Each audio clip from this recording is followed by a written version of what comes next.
যেখানে দেখেন অনেক কিছু কেটে নিলাম, ডাটা, ঝিঙ্গা, মিষ্টি কুমড়া শাক, লাউ শাক,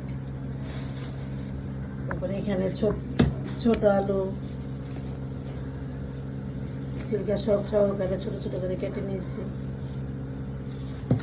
শুটকি, কাঁঠালের বিচি, এগুলি দিয়ে একসাথে মিলিয়ে একটা তরকারি রান্না করবো।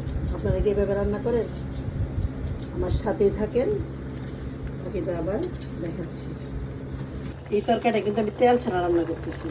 এখানে আগে থেকে একটু রসুন বাটা, মরিচের গুঁড়া, তারপর হলুদের গুঁড়া, কাঁচামরিচ, শুটকি, আলু কুচি, তারপরে কাঁঠালের বিচি, এগুলা দিয়ে একটু কষিয়ে নিচ্ছি।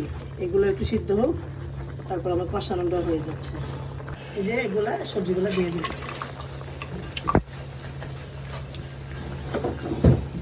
কিছুক্ষণ নাড়াচাড়া করে তারপরে যখন সিদ্ধ হয়ে আসবে তখন পরিমাণ মতো ঝোল রেখে দিব, রেখে তারপরে একটু ধনিয়ার গুঁড়া দিয়ে রান্নাটা শেষ করে দিব।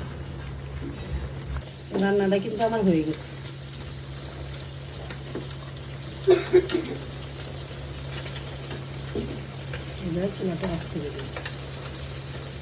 শুটকি কিন্তু রান্না করিনি, এখানে কাঁকরোল ভাজি করেছি আলু দিয়ে, ট্যাংরা মাছ ভুনা করেছি টমেটো দিয়ে, আরও আছে ডাল,